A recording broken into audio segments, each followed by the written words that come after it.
Good. Ladies and gentlemen, welcome to our Town Council meeting this evening, January 11th, 2022. I want to thank you, all those that have joined us virtual via Zoom.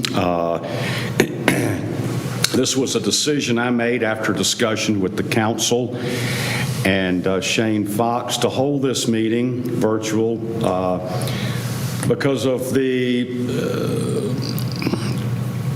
onslaught of COVID situations throughout the county and the state, and there's a few things that are going to be removed from the agenda, so I did not feel like that this would be a problem. So if anybody catches any flack for moving this meeting to Zoom, please pass it on to me, but I felt like this was for the safety of the people in Town Hall, as well as the safety of our participants and our council. That being said, also make note that Mr. Fox a few days ago instituted a mask requirement for Town Hall. So if you do visit Town Hall, please have your mask readily available.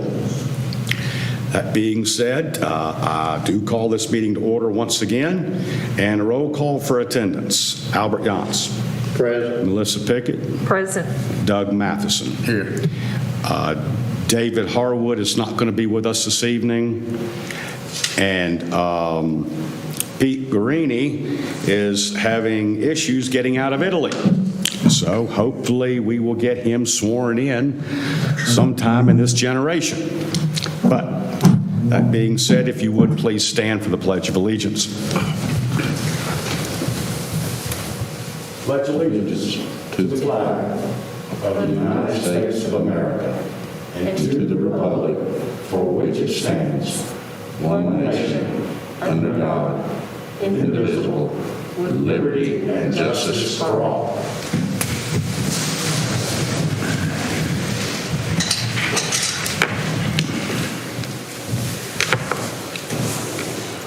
All right.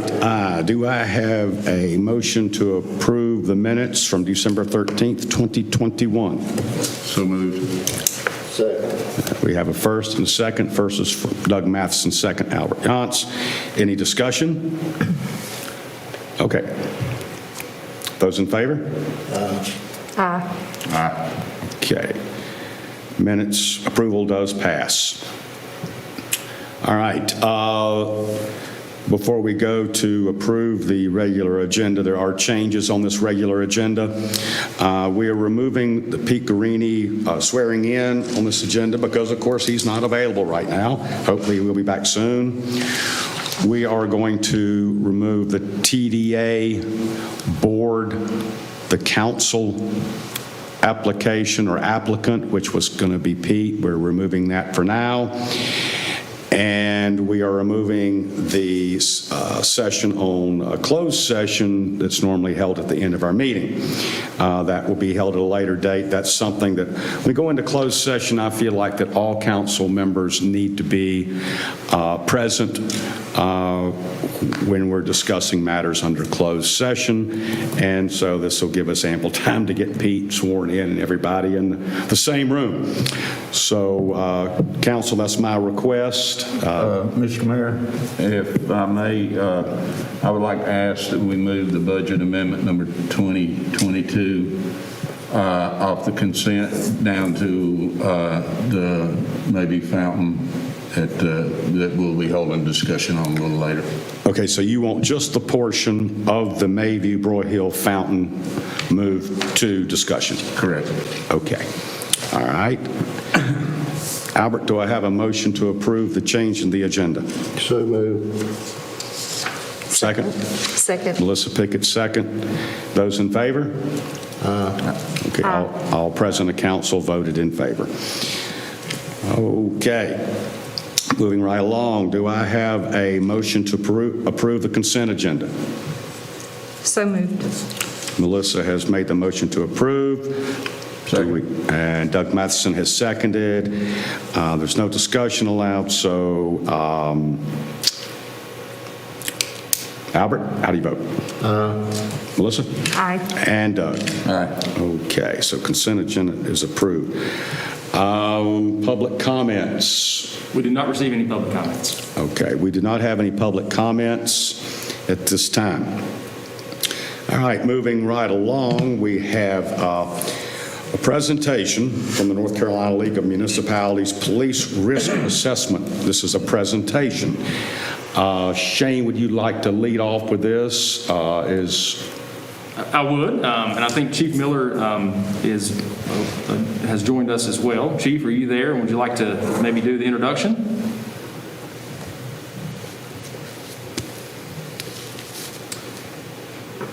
And if Chief is not able to do that, having some technical difficulties, I will be more than happy to introduce Matthew Selfs. Matthew is with the League of Municipalities.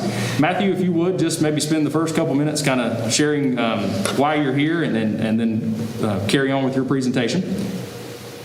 So thank you very much, and thank you, Mayor and Council, for inviting me to present to the Police Department the Law Enforcement Risk Review.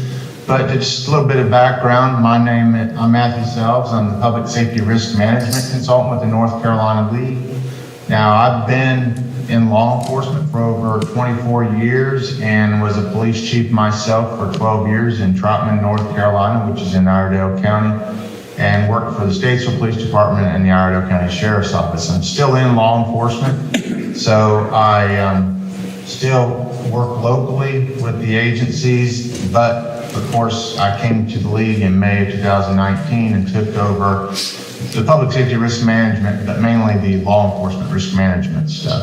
Of course, we do a lot of things with police departments that are pool members, our insurance members across the state. We've got about 240 police departments that are insured by the League, municipality-wise and stuff. And we do training, we do grants. I think the manager can tell you that you guys turned in several grants to us in the past couple of years. We work with the police departments on HR stuff, just a lot of things that could potentially cause issues for departments. So, but today, again, I want to thank the mayor and the Blowing Rock County Council for this time and recognizing the Blowing Rock Police Department for completing the North Carolina League's Law Enforcement Risk Review Program. Now, to understand what the risk review involves, it's a comprehensive risk assessment, and it looks at high-risk policies within a police department, looking at policies, operations, practices, and it also includes a detailed on-site agency administrative operations review, which I did back in November, including we look at equipment, facility inspection. I actually rode around with a couple of officers that day and took the Blowing Rock loop and talked to them as well. But we did officer interviews. We looked at operations all to validate the practice alignment policies within the police department, and in turn compare them to the best practices that are across the state and the country. Now, again, we look at high ability areas that consist of response to resistance, which is like use of force, evidence processing, employment practices and procedures, training, in addition to 36 categories in all. The review, of course, is supported by the North Carolina Associations of Chiefs of Police. And I want to let everyone know here in Blowing Rock that proud to report that the Blowing Rock Police Department successfully completed that risk review back in November. The chief, the command staff, and the officers prioritized the initiative, worked with me. They were very, very transparent and proactive during the whole process. Now, I would like to thank Chief Miller and the command staff for their leadership and their willingness to participate in this very important initiative. They're very transparent. Again, I'd like to recognize the police department, and I'll be up there tomorrow afternoon to meet with the chief to deliver a plaque on behalf of the league to show the completion of the risk review, and in turn, you know, they're following best practices. Thank you, Mayor. Thank you so much for the time that you've spent up here, and I'm sure it's proven to be a true asset to our police force. And I think I can speak for the council. We've been very proud of what our police force and Chief Aaron Miller have done. I really love Blowing Rock. It's a beautiful community. And it's changed over the years, and it's just more beautiful these days. Aaron is on. If he wants to say any words, Aaron is on. Chief Miller, would you like to weigh in? I apologize for being late. I think our internet went down for a few moments over here, so I had to reconnect. But thank you, Matthew, and I appreciate the league giving us this opportunity. It's taken us a little time. We've been working on new policy reviews for, at least a year and a half, I'm sure, to get our policy manual in condition and get the policies in place that we needed to pass the audit. So we're just real excited, and I thank all of my staff that's worked hard to make that happen. So thank you very much. Chief, thanks again for all that your staff does. We greatly appreciate your hard work. Okay. All right, moving right along. This next section is a public hearing. It's conditional rezoning. The Lucrum 7 LLC Hotel. Now, if you would like to speak during this is a public hearing, and so you will need to be Sworn in. No swearing in? Okay. Do we have anybody that wants to speak other We have than? no one that signed up, other Okay. than the developer and Mr. Rothrock. All right, I'm going to pass this off to Mr. Rothrock. Mr. Rothrock, are you on the line? I'm here, Charlie. Good evening. We do have Bill Dixon and Mike True for the project, also Steve Hetherington, the applicant. And so they would probably like to speak as well or answer questions and combination thereof. I'm going to run down through the staff report. And at some point, Shane will share the screen. I've got a couple of slides in that, plans that you've received already.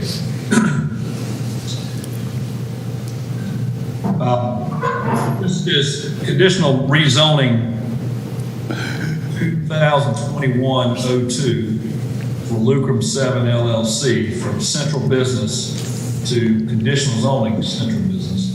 And it's the location between Pine and Laurel where the old Stolen Pillar bed and breakfast used to be, and also Snips, demolished many years ago. The property is 0.337 acres, and the applicant is proposing to construct a 14-room hotel. The proposed hotel will have parking access on the ground level. It'll be one-way traffic entering from Pine Street and exiting to Laurel Lane. There'll be 2 floors above the garage. First floor will have 8 units, 16 bedrooms total, and then the second floor will have 6 units with an additional 6 rooms. Shane, I guess go ahead and we'll share it with me so I can pull up the. You can, Kevin. Yep. If you go to the bottom of your, if you're eligible now to share the screen. If you want to go to the bottom of the screen and hit share screen. Okay. It's starting. Start. There we go. We see it. Good. Okay. I know y'all are mostly familiar with the site. It's this. Is this showing up? This cursor? We can see it here, Kevin. Okay. Yep. We're now. It's coming up on the screen as well. So there's about a 5-second delay, but now it is. It's up for everyone to see. So go ahead. Great. This just shows an aerial view. It shows the property in between. It's currently gravelled. It's used as a laydown yard for Steve's other project on Main and Pine. Go to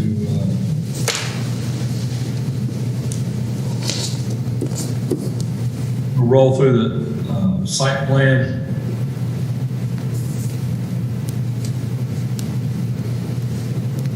Let's go to this view here. Is that okay? Yes. Okay.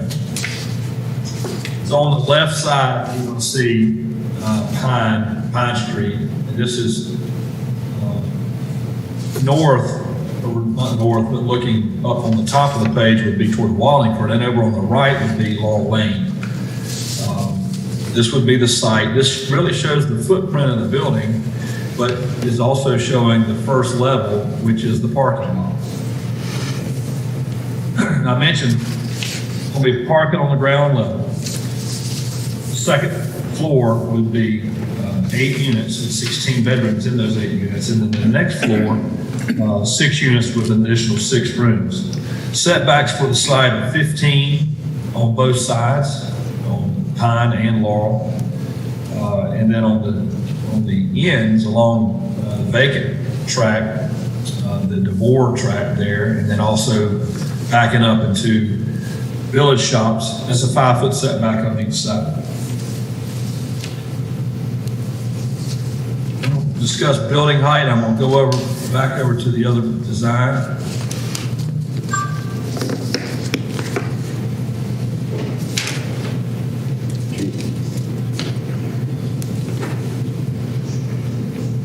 Okay, is that looking okay?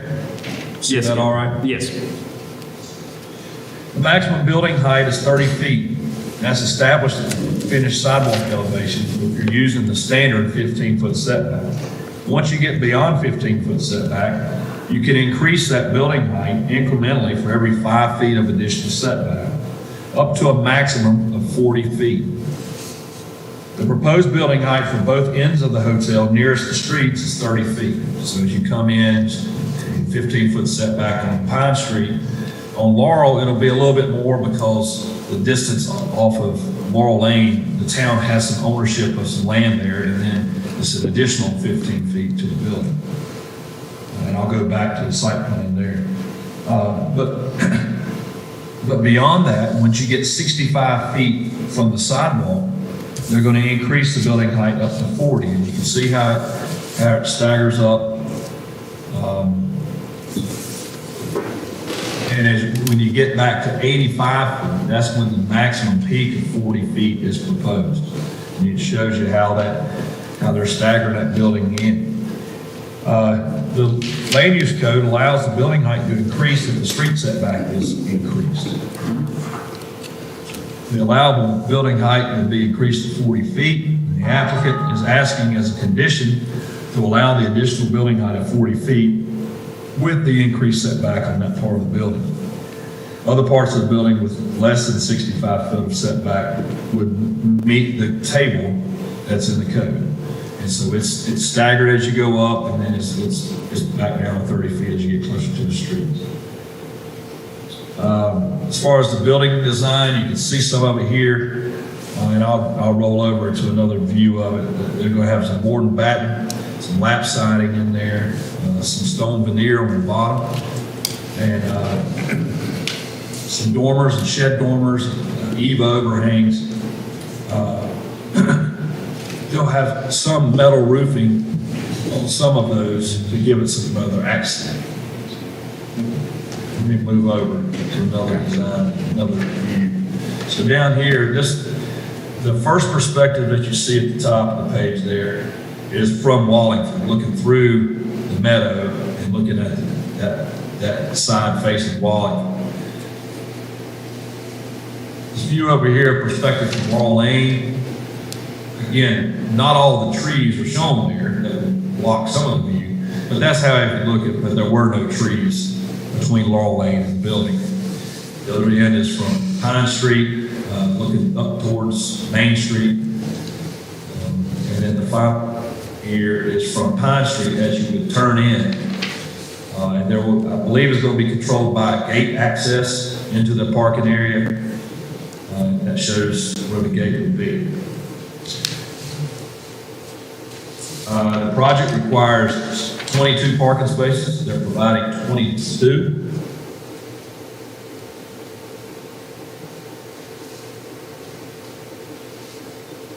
Angled spaces, handicap, they're meeting all the criteria there. Stormwater that is generated on the site will be collected underneath the building, held in a detention system, and then released out to Pine Street. Sewer will also be connected to Pine Street. The applicant will also extend a 6-inch water line from the corner of Pine and Main to the project entrance And will also be a hydrant there to provide fire protection for the building. Electrical service will be provided underground, and there'll be a lighting plan produced that we will review prior to construction drawing approved. Garbage collection will be over here. As you first enter the building, there'll be a corral that they'll place. It'll be shielded from street view and the side view. And they'll just have rollouts and no need for a dumpster for this level of garbage that will be created here. I've got a landscape plan I'll show you.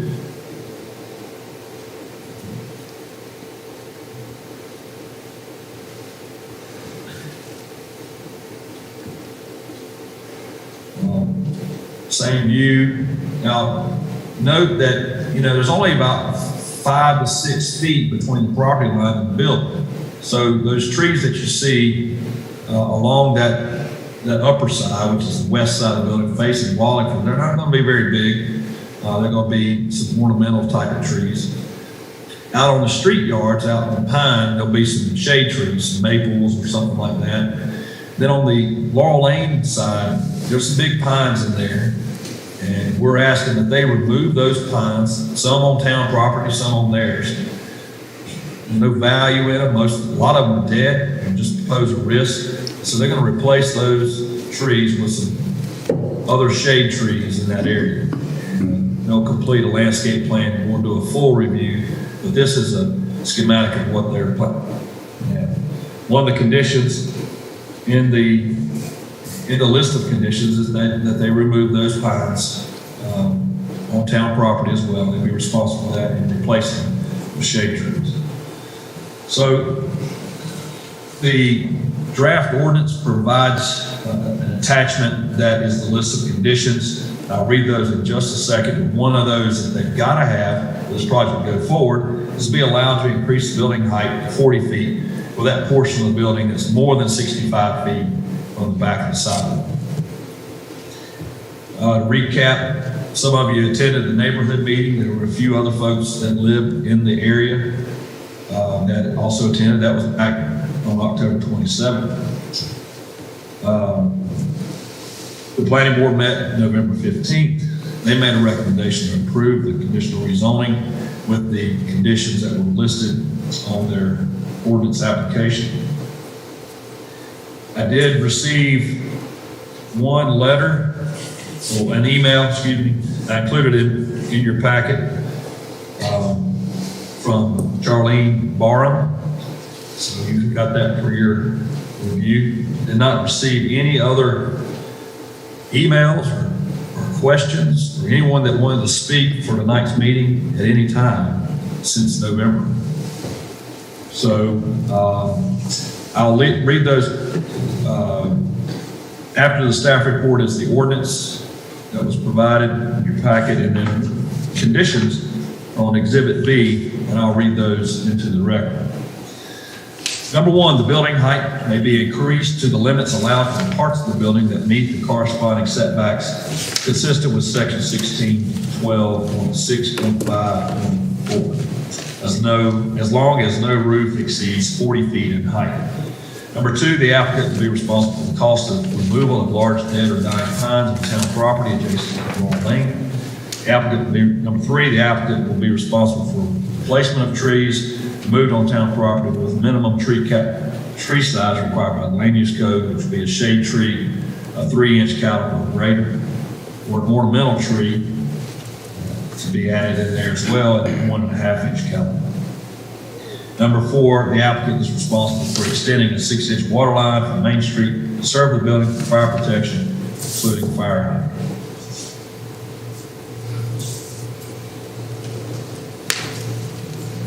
That's all I have. I'll be glad to answer questions and roll through any slides that you want to see. Albert?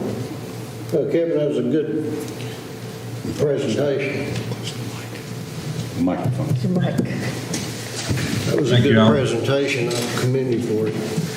Wasn't sure you could Thanks. get better, but I'm without doubt now. Can you summarize, I did not get what Charlene Barham route for whatever reason. Can you summarize it if it's very lengthy? It's not lengthy. I'll just read it. It's like 4 sentences. It says, the town should immediately stop approving short-term rentals in the downtown area until traffic and dining issues to accommodate these visitors is addressed. The growth of available lodging, especially along Main Street and behind Speckled Trout, has skyrocketed in the past 2 years. Perhaps the town codes are antiquated, allowing this to happen. Question. COVID seems to have caused a rush of people from our surrounding large cities to Blowing Rock year-round. Perhaps we are considered a safe environment. Locals now avoid going downtown and dining in our local restaurants is impossible. Darlene Barham, 1882 Main Street. One other quick question, and it's not a deal killer at all for me, but is there any possibility, or has there been any discussion about a electric car charging station somewhere? There's been no discussion. I would be very in favor of that. Hey, sorry, Kevin, I didn't know if I could speak yet. Go ahead. Yeah, sorry. First of all, thank you, everyone, for making this happen. Mayor Salas and council members. I'm actually in quarantine for COVID right now, but yeah, If part you of our... would, excuse me, if you would, state your name, please. Yeah, Stephen Hetherington, the applicant for the project. Thank you, Stephen. And to answer your question, yeah, part of my company's sustainability commitment is to add sustainable features like electric EV car charging on site. So that will be something we'll be adding on one of the spaces, one or two of the spaces. We need to look at that. I have one quick question, Stephen. Is Lucrum, is that Welch or what? Albert, if I spoke Welsh, you wouldn't see my screen. It would have spit all over it, you know. So.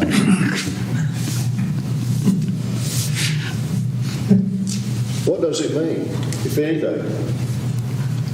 It means it's actually Latin, to happen, to do, to happen.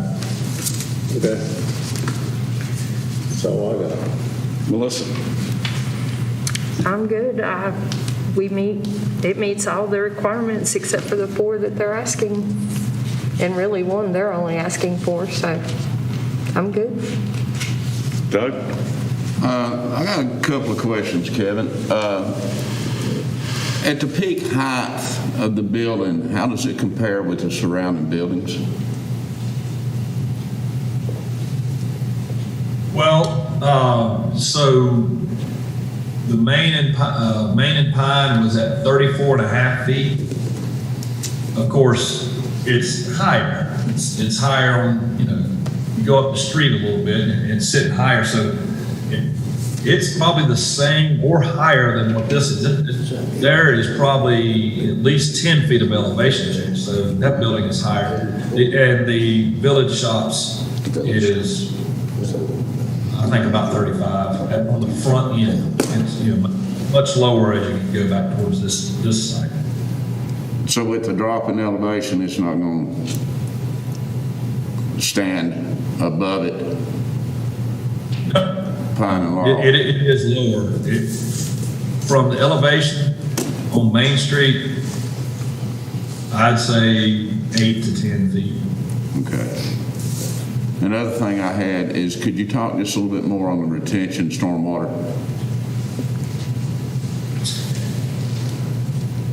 Yeah, they're collecting water that's coming off the building. And the building doesn't take up the entire site, but most of it. And so they'll collect it. Mike could probably chime in a little bit more and give you details that I couldn't, but it's going to be collected and taken out to Pine Street. Pine Street? Yes. Yes, we've already done that design, and what we're doing is an underground detention system out in the 15-foot street yard setback. along Pine Street. There's actually no storm drainage infrastructure out in Laurel Street, other than just surface drainage all the way down till past the intersection, a four-way intersection. So we're going to collect all the roof drainage and put them in headers, and then put them in, I think, yeah, Kevin's showing the plan now. There's a couple dashed areas there. So we've been able to get enough volume there to put all the required storm drainage detention underground, and then it will be connected to the storm drainage pipe that runs down Pine Street.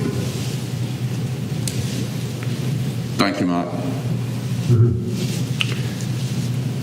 I've got one note, and I apologize for not being better prepared.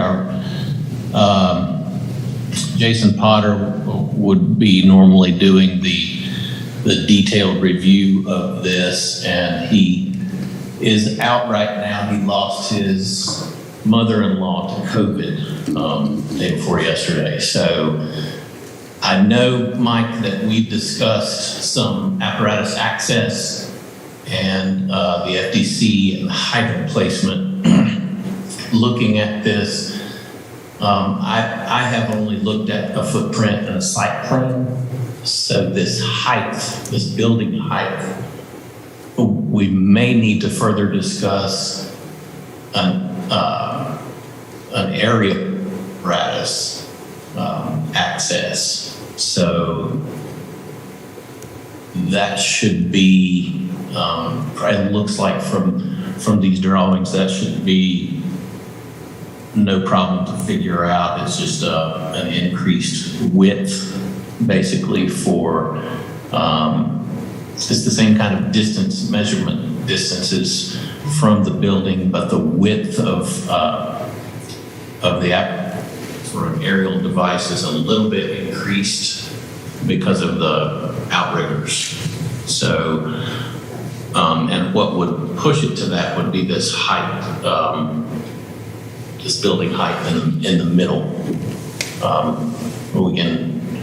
We can talk about that. Unfortunately, where I would be looking this up is on the device that I've joined this meeting, so kind of handicapped right now. Well, the building will be fully sprinkled with that effects and what you're talking about. Chief Graham, Charlie Yes. Sellers, I've got a question for you and the applicant.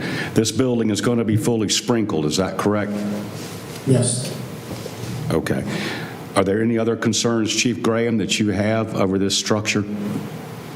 Not at this time, no. And that's not, I don't think that that's something that we can't figure out. I'll talk with Mike about that as soon as we can tomorrow. Thank you, Chief. Council. I'll make a motion that we accept it, but I will add on that they do meet and you get that worked out of it. Contingent. So you're making a motion that you would approve this pertinent on the fire department's approval of the apparatus Correct. area. Contingent on it? Yeah, contingent on it, yes. All right. Second. Albert seconded. Any further discussion? The thing to remember about sprinklers is they don't get people out of an upper level. An aerial apparatus will. Okay. Good thought. We have a second. Any additional discussion? Okay, Albert? Melissa? Aye. And Doug? All right. Okay, so you have approval, guys, and I'm sure you'll work with Chief Graham every way possible. Thank you so much. Thank you so much. All right, moving right along here. Okay, this is under regular agenda. The TDA board appointment has been delayed until Mr. Guarini can be present. So I guess we'll move on to Parks and Rec update, Part F. Was Jennifer Brown going to handle this? Or? Yes, sir. So Jennifer's on the call. I will start by saying Unfortunately, Mr. Harwood, who's been leading this group now for about a year, a little bit more than a year, was planning on providing this update tonight. And Ms. Brown has some notes that she would like to share. Ultimately, a full update will be coming at the retreat. Mr. Harwood just wanted to share some highlights of some work that's been put in the last few months, and Ms. Brown can share that. But we'll save the thunder for David when he's feeling better and ready to go at the retreat. So, Ms. Brown? Good evening, Mayor and Council. For the past several months, our Park Strategy Committee has been meeting and reviewing and discussing each one of our parks. When we first started, we decided that we didn't need to have one assessment overall, that we needed to assess each of the parks individually. And so the committee came up with a park assessment form that each committee member filled out individually, and then we would meet and come together and sort of combine all of our thoughts into one. So what we did for each park individually is we had a park assessment form that we looked at basically what was our target patron for the park, what was the use of the park, the different activities that occurred in the park. Would we recommend a different profile or a different patron for that park? And then we also looked at what amenities maybe should be added or removed. We also looked at the access to the park, primary, secondary improvements that were needed, ADA accessibility, pedestrian parking, bicycles. We also looked at the safety. Was there anything that was, obviously that needed to be looked at immediately? Stuff that is done well. It wasn't just the stuff that was, that needs improvement. It was stuff that we do well also in the parks. We also looked at landscaping. Was it, natural? Is it something that needs to be maintained? And then signage and wayfinding, which really does need a lot of improving, but we've kind of held off waiting for the Roger Brooks report to come back and make it all sort of fit within his recommendations. Then we looked at the overall appearance of the park. Is it clean? Does it look dated? Is it well maintained? And then we kind of went into what are the critical conditions of the park that need to be looked at immediately. We looked at different things that needed to be looked at but maybe weren't critical. And then we also looked at, hey, this would be nice to add to a park or to do it. Doesn't necessarily mean it has to be done or that it's critical, but it was something that maybe we should look at adding to the park. And so we did all of that for Memorial Park, Roy Hill Park, Annie Cannon, Glen Burnie Trail, Devant Field, the pool, Legacy Trail, and Kirshner Gardens. And so when we meet at retreat, we will have a presentation that will kind of give you all of our results of what we kind of came up with our critical needs, our essential needs, and then maybe some desired additions to each one of those parks. If you have any questions, feel free to ask. Thank you so much, Ms. Brown. And thanks to all the hard work that you guys have put into this and continue to put into it, because as we know, our parks are centerpiece and focal point for our community. So thank you so much for what you do. All right. Yes. Question? No. Okay, moving right along.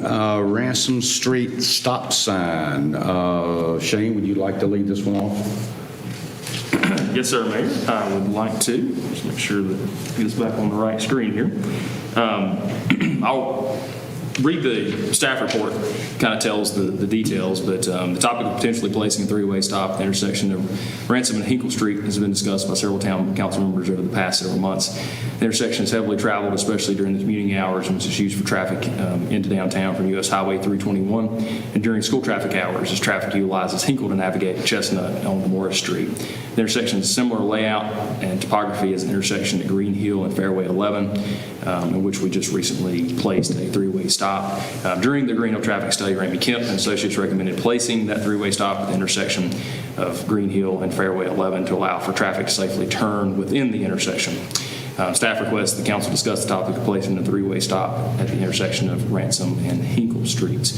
I will add that I did speak with Michael Kropinski at Ramey Kemp, and he looked at aerial and Google Earth maps of the intersection and did agree that the intersection is similar in nature to what the Green Hill and Fairway 11 court intersection is, with higher traffic counts. So we did not do a traffic study, but it was made to my attention by several of you and others in the community that that intersection was a blind turn from those leaving Hinkle, both left and right. And so that's the reason for the topic as it's been requested. I'd be glad to answer any questions. Thank you, Mr. Cox. Albert? I have no questions. I think always stops work. A lot of cities are going to almost totally do it. Close by cities. Melissa? Have we had any incidents at that intersection, Shane? Not to speak of. We have not. No, we've been lucky there. Yeah. Coming straight off that hill into a blind curve. It's, I think it's going to be much needed right there for future safety purposes. Would like to make a motion? I'll make a motion, we do it. Have a second? I'll second. Melissa Pickett seconded. Okay. Any further discussion? Albert? Aye. Melissa?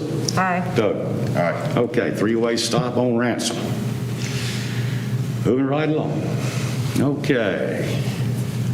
Mayview Broyhill Lake Fountain. Thank you, Mayor. I will start. Ms. Brown is still on the call. She may like to join in. I'll read the staff report. Approximately 15 years ago, when BRAC was not an official town board, they paid to have a fountain installed in Broyhill Lake, as well as the power to the fountain. Over the years, the lake has been unfortunately filling up with sediment from storm drain, erosion, and banks, etc., and heavy rains washing into the lake. The current fountain is functioning, however, it's not functioning at 100%. And I would add some days are better than others in the participation or the final outcome of the water that's being produced from the fountain. Blowing Rock Village Foundation is wanting to partially fund the installation of a new fountain due to the deterioration of the current fountain. The fountain company chosen not only could provide the fountain, but would also be able to would be close enough to maintain the fountain. Sorry about that. The estimated cost of the fountain with LED lights is $11,500. This includes removing the current fountain, installation of the new fountain. The Blowing Rock Village Foundation has committed to funding $6,000 of the fountain, which leaves $5,500 left to be funded by the town. So this particular topic includes a couple things to think about. So one would be their acceptance of you all of the $6,000. This is a donation that would have to be voted on to be accepted to the town. And then the expenditure of $5,500 that is not currently budgeted for. Hence the moving of the portion of the budget amendment Mr. Matheson mentioned earlier down to this item. So approval of, if potential approval of this item would include, again, the acceptance of the $6,000 donation from the Village Foundation and an additional expenditure of $5,500 that's not currently budgeted for. Ms. Brown, do you have anything that you'd like to add? She's shaking her head no. Boss guys? I've got one of the things that I truly wanted to bring up on this is that what you really call, it's called the 3 Ps, public-private partnerships, is really starting to hit now in America. It wasn't big over here as big as it was overseas, and now it's really starting to hit here. It is a great way that allows towns to get things done that they normally it would be on their project list to do, but they may not be able to afford it at that time. Also, as this bills I've read and saw some instances where it's even lowered some taxes in some towns because of the outpouring of public-private partnerships being developed with the towns. It's, one instance is the road in Charlotte. You look down there, a public-private partnership moved in, got the highway built probably years ahead of when it was actually scheduled to be done. So when you look around, it's a great asset, and that was the main thing I was wanting to try and get across tonight also with this is, how helpful it will be going forward in the town of some things that we might be able to do with other, the foundation or other groups here in town that we can't do on our own that might move projects up. So. Good point, Doug. Thank you. Well, I would move. Go ahead. I would just move. We have two subjects in this. Just do we have to make one motion? Yes, sir. I would move we approve this project and do the budget transfer as requested. Okay, so Albert's made a motion that this be approved and that the monies of $6,500, 6,000 would be received and 5,500 would be spent. 6,000 be received from the Village Foundation as a donation, and thus Albert's motion also reflects that the approval of $5,500 from the town budget. So that is the motion. Do we have a second? I'll second. Melissa Pickett seconded. Any further discussion? Okay. Albert? Melissa? Aye. Doug? Aye. Okay. New fountain going in at Royal Lake. All right. Okay, well, now we're down to official reports. As mayor, I just want to thank everybody. I know the holiday season's been very trying on everyone. Under the best conditions, it's trying. And now that we've, having these issues with COVID once again, my thanks to all the citizens for being supportive and doing their part, and the council for doing their part, and all of our town employees and department heads. And I also would like to on another note, say that we lost a couple of people this month. That Adi Hodge, who had been a business owner in town, and Carlos Hernandez, who was a business owner in town, and so our prayers go out to their families. Moving forward, I'm hoping we've seen the low point of 2022, and hopefully we will climb upward from here. So, but thanks again. I want to say thank you to all of you for tuning in this evening. So, thank you. Albert. Well, I have two things, and one of them will be a question of Shane, and the other is, I think council we should think about anything that's going to be built commercially for rent or probably eating places should think about this charging station situation. Electric cars are coming faster than I ever thought they would. And I would like for Kevin to give this thought if you folks agree. Maybe report to us in a month or two or whatever. I think somehow it needs to be thought about in our town code.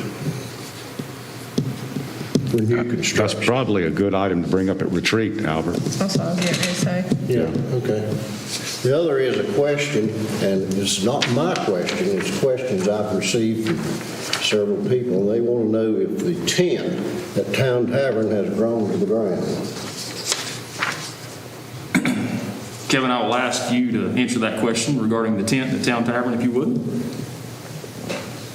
What, I didn't hear what the question was. The question I know. regarding the tent at Town Tavern, is it properly fastened and secured to the ground?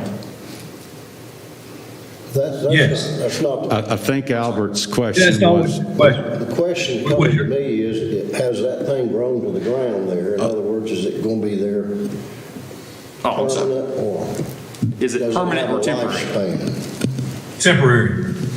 Okay. Temporary. They're limited to 6 months. Okay. that it? Yeah. And Melissa? may I ask on follow up on that, and how many times, because this ain't the first time the tent's been up and down in the last couple of months. How many times a year is that allowed? One time. For 6 months? It was up last spring through, I want to say May. Yeah, it's permitted for a 6-month period per calendar year. Okay. Are they putting it up for the winter to help with seating, since they're on limited seating, Kevin? I'm sure they are. That's right. Okay. Well, and they do depend a lot on their outdoor dining because they've got quite a few seats out there, and so they're trying to. Well, understand, Kevin, I'm The not last making a couple of people. complaint. I'm just I was gonna say, asking what some that- people have been asking me. Their tent was listed in the permits that Kevin had in his department reports. Yeah. Well, it's good to know the restrictions. I'll pass it on. Okay. Kevin, if Albert puts in a permit for a tent in his yard, would you let us know? Depends on what kind of tent, like a teepee or a party tent. Well, He's got guys going to be living up there to keep a better eye on him than me. I want you to check data usage of the Boeing Rock, sucking all the data available in the southern part of Boeing Rock. Okay, moving right along. Ms. Pickett. I just want to kudos to our staff for hanging in there right now. And just thoughts and prayers to our citizens. We'll get through it. Thank you, Melissa. Doug Matheson. Question and a comment, and I'll ask the question first. Any more on the crosswalks right now? So the crosswalks will begin the week after Winterfest is ending. So we've delayed it until, and that was part of the process. So February 1st was what the intended start date on that. So they've been gathering the materials. Doug Chapman, I think, is on the call. Doug, do you have anything to add on that project, Doug, regarding the crosswalks? I believe they're still procuring. No, we have received shop drawings for the signals. Those were sent to DOT. I'm not 100% sure if they've been approved yet. And then we wanted to wait until they could make sure they got those materials before they start tearing things. Are they going to do with those 2 parking places we've talked about forever? Did you hear that, Doug? Yes. And what about, didn't we also talk about, or was asked about, there at the crosswalk at the school about putting some signals?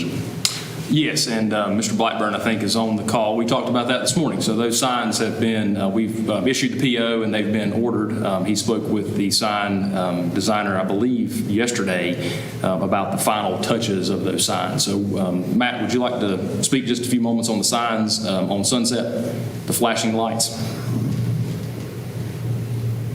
Sure, yeah. I spoke with the company yesterday morning, and they're going to make some changes to the sign. So apparently the sign that we wanted to get had to actually be a dedicated crosswalk, and explain to them that this is going to be more of a school zone type indicator.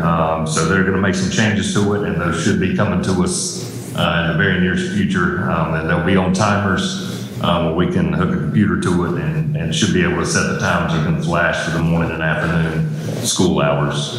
So they should be here relatively quickly. And the only other thing I had was just a statement that I hope and look forward to 2022, and the aspect is not where I was talking about the public-private partnership, not only just that, but with all groups here in town. I look forward to the town this year hopefully developing great relationships and this being one of the best years that the town has seen in a while. Shane, Thank you, Doug. does this mean, Shane, that the materials for the traffic signals are here or? For the crosswalks? Yeah. I'm not sure what's been procured at this point, so they were procuring all the equipment. That's what we've been waiting on. That was a holdup.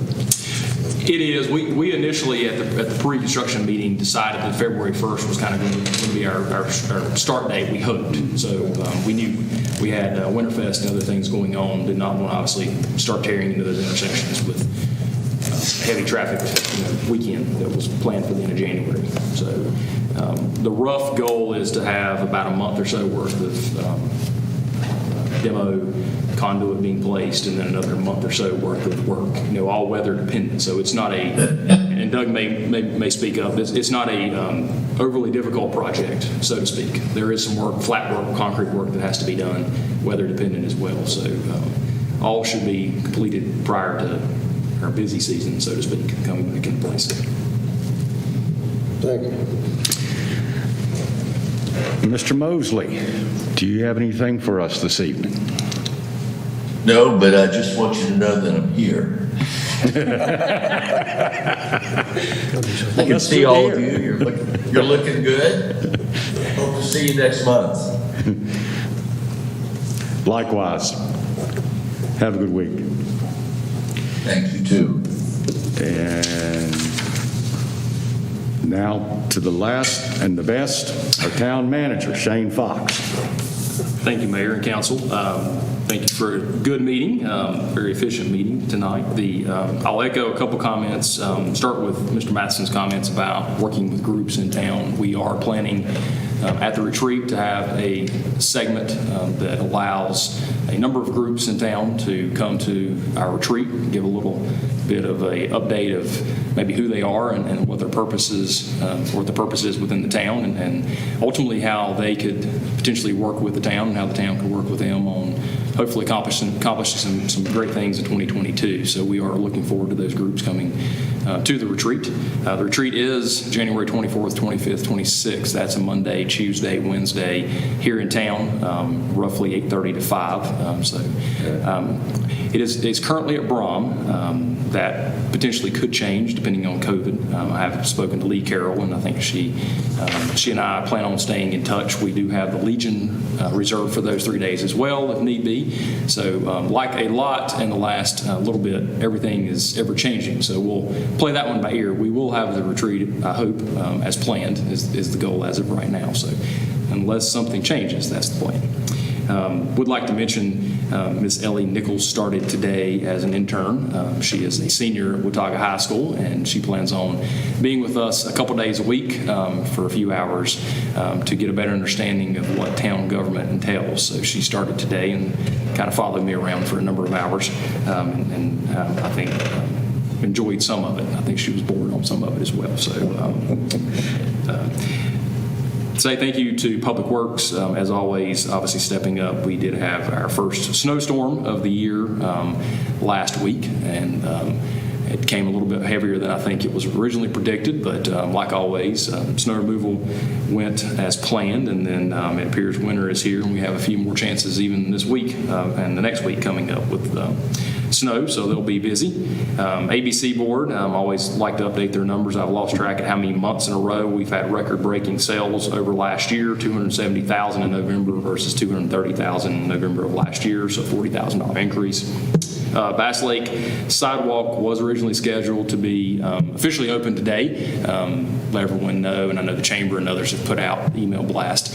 That has been postponed or was postponed until a further date, so we'll let everyone know obviously when that time is here.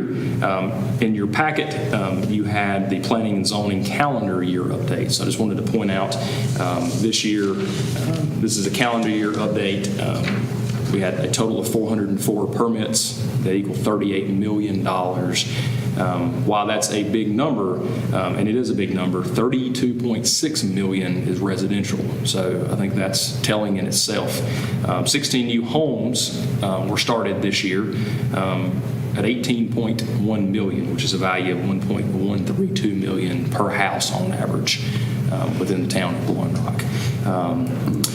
We'll also mention that at the retreat, we plan on hearing from the county, and they will, at that point, update us on the results of the revalve. So maybe there's some indication here that we should see some increases coming in our direction. So with that, that's my update for tonight, and be glad to answer any questions. I'm going to have to add on.